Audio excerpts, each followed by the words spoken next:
You're listening to the articles from Seize Your Adventure.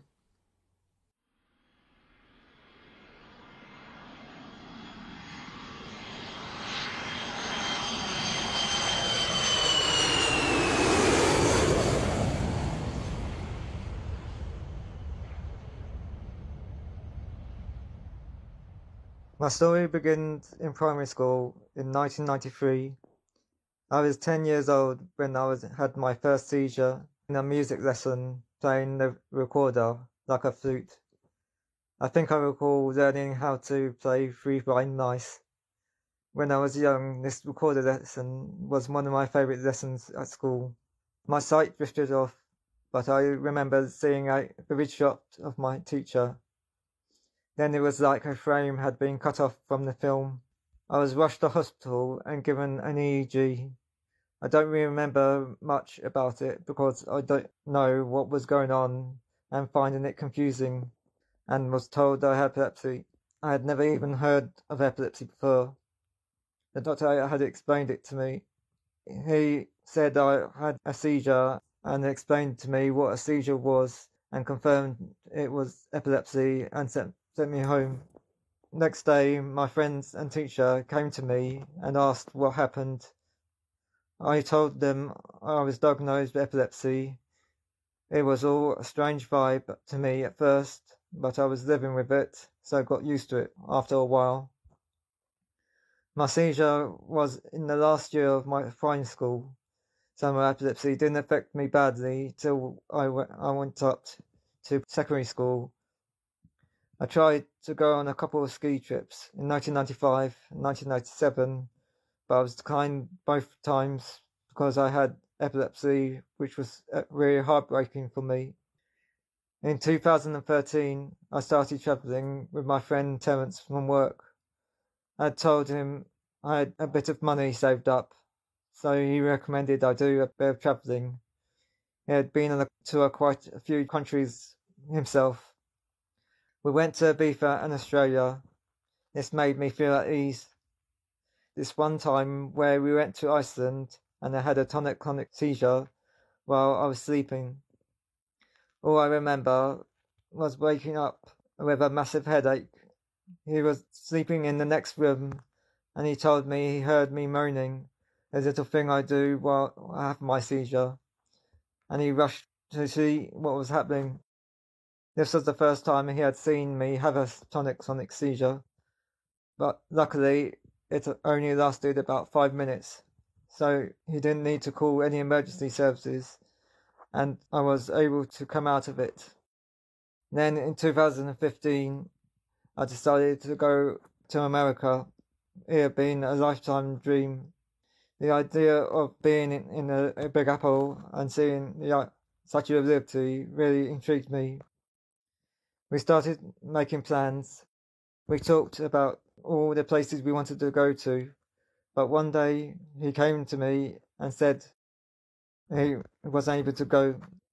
It was a bit of a bombshell, and I was ready to have my dream destroyed. But then my friend suggested I go by myself. I had never thought about going alone, so the idea shocked me. It took a bit of thinking. I had been to Paris and Rome by myself, but never another continent by myself before, so it felt like it was going to be far away. But it was my dream to go to America, so I was up for the challenge. I organised all the flights, accommodations, and activities separately, and when doing so, I started to feel excited. The activities were mostly tours, so when it came to doing them, I had to tell the tour leader I had epilepsy, and I believed I could do them taking into account my epilepsy. Looking at everything myself made me nervous, and in the days leading up to my departure, I wondered, will I be able to do this?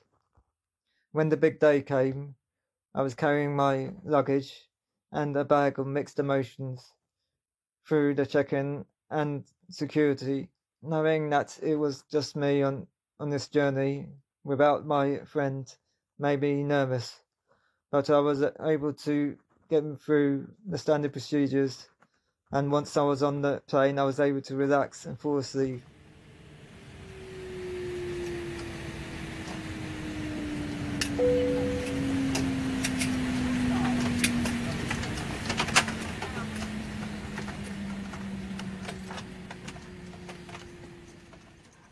When I arrived in New York, I took a taxi to my hotel. It was the evening, so I wasn't able to see much of the city, but was feeling excited. By the time I arrived at the hotel, it was past 10 o'clock in the evening. As soon as I checked into my room, the jackleg kicked in, so I had a bit more sleep. The next morning, after breakfast, I left the hotel and looked up at the skyscrapers to see them in the daylight and maybe get a proper view of the city.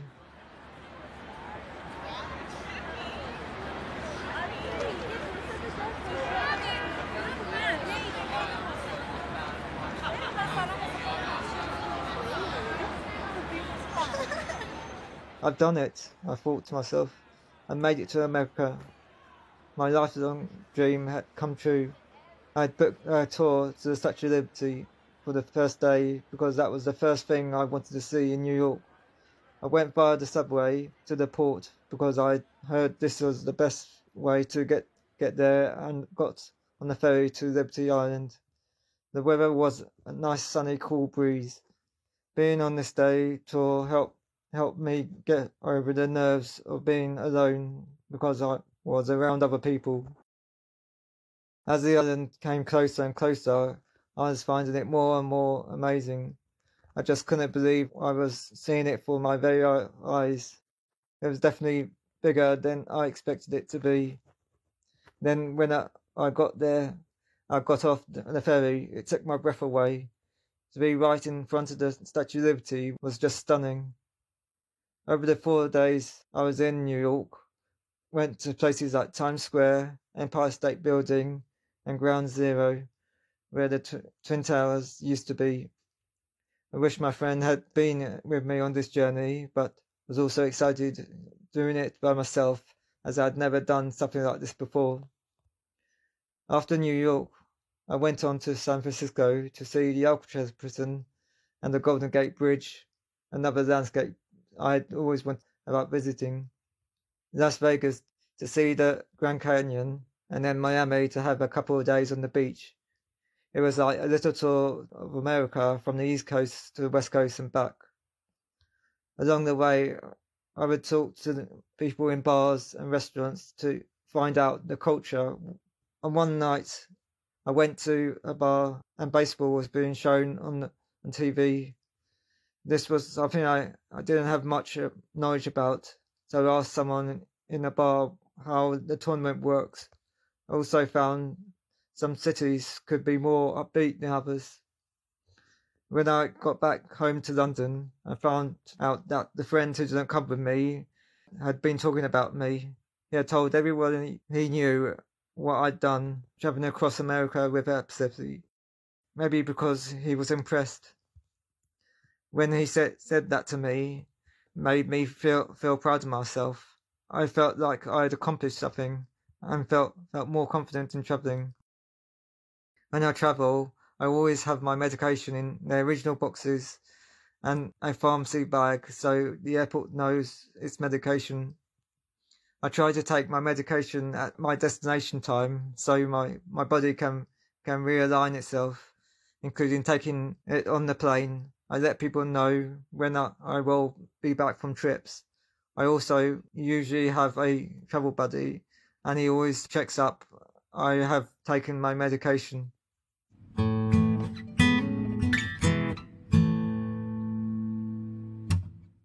Hello, adventurers. I am Fran Tarauskis, and you are listening to Seize Your Adventure. So, we just listened to Martin's story, Venturing Out Alone. And Frankie, this is Martin, otherwise known as Epilepsy Traveller on Instagram. So he is someone that I think we both follow and have interacted with at various different times. What was it like reading one of his articles, having seen him on Instagram a bit? Yeah, I mean, I thought it was really cool. I didn't originally put two and two together just because that light bulb wasn't there apparently. But it's quite nice to sort of put an Instagram handle and a story together. I really liked this. It was quite interesting for me because it kind of gave me again another perspective, because going out alone into the world is something that I've literally never thought twice about, seizures or not. I've always been one of those spirits that you cannot stop, and I quite like, and I recognize that for other people, epileptic or not, going out and doing something on your own, like traveling, hundreds of thousands of miles, that is a big and daunting task. And I quite liked that Martin admitted that that was obviously such a big thing for him, and that he conquered it, and he obviously really enjoyed it. It taught him a lot about the world and a lot about himself, and that he encourages everyone else to sort of go and do the same thing. I completely agree with that, and I think that Martin, you can hear and see in the story that he's kind of reminding himself of what he was like before he did that trip as well. Because if you see Martin's Instagram, he goes all over the place. He's got so many different pictures of trips that he's done, and he does them alone and with other people. I think he still travels with some others.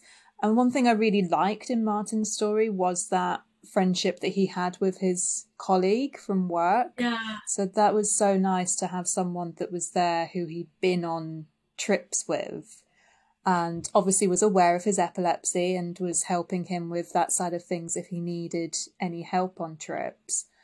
But then that his friend was very, very encouraging of Martin and very confident in Martin to go by himself. He completely trusted him and encouraged him to do that, which I thought was really, really nice to see. Because obviously we get the opposite sometimes, don't we? You always get the, are you sure you want to do this? Is that a good idea? And again, like, that is the last thing you want, especially if it's a decision that you're not 100% comfortable in yourself. So again, like, him having that friend to just really push him on and be like, yeah, of course you can do that. Why wouldn't you go by yourself? I think it was really cool. Yeah, I thought it was also really useful for Martin.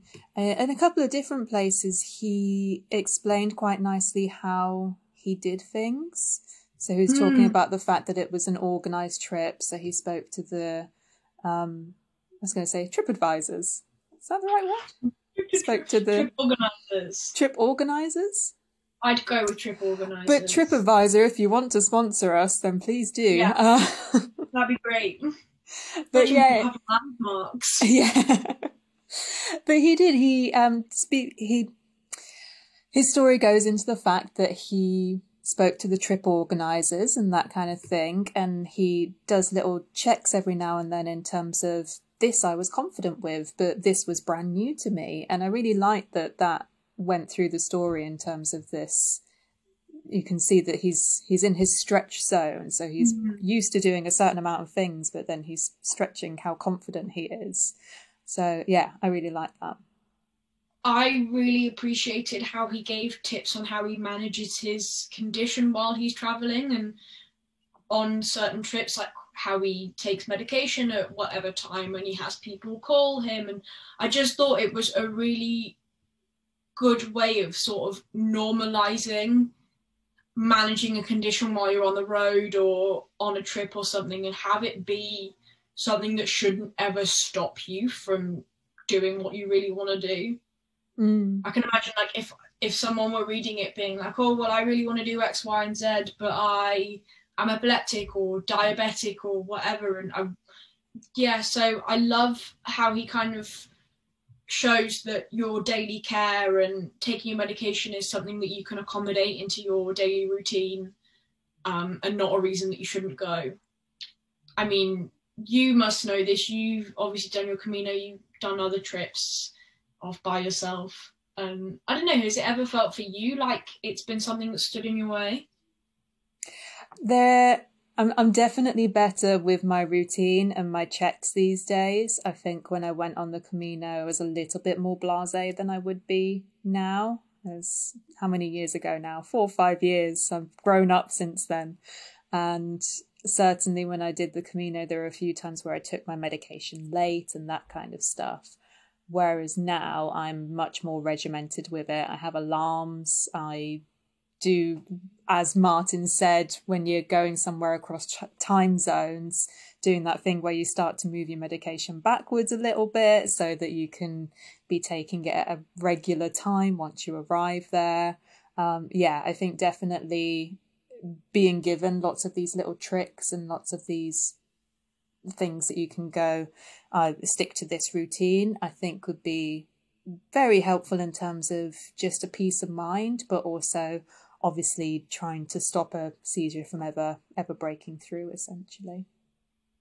It's nice that we kind of have his Instagram handles to be able to like keep up with what he's doing and see all the other trips that he goes on. So, you know, like he obviously wrote this whenever he wrote this, and then it's like, oh, and since then he's done this and he's done that. And I don't know, it's nice to like have this little segment of what he was thinking and what he was feeling at that time. Because, I don't know, sometimes it looks like people, especially on social media and especially with things like this, we all show off the best parts of ourselves. It's natural, but like, it's really nice for him to be like, oh yeah, I was nervous, and oh yeah, I found this hard, and this was cool, and this wasn't, and I don't know, it's just really nice to remember that like everyone that does all this cool stuff is still a human, and they still have their things that they fight with. Yeah. Just thinking when you were saying that, it's almost the exact opposite to Cameron's story last month, where he went into something very confident and it didn't turn out well, whereas with Martin here, it's been flipped around where he wasn't confident and then it turned out amazing for him. So that's a very valid point, which I didn't think about. I only thought about it when you were speaking, so you obviously said something to bring that to mind. But beautiful. So as we said, Martin is on Instagram, so go and check him out, Epilepsy Traveller, and that's the UK Traveller with 2 L's. And you'll be able to see some of the things that he has been up to. And Martin does a really good job of general epilepsy awareness as well. So if you want anything there. Frankie's looking so confused. The Americans spell traveller differently. Americans spell traveller with 1 L. I never knew that.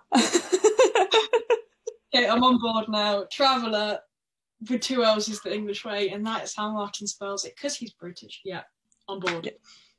Cool.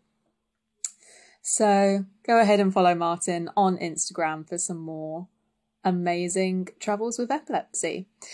If you want to hear a bit more from Martin, we do have a Q&A with him again this month. The Q&A with our article writers every single month. Thank you very much for listening today, and until next time, safe adventures from me. And me.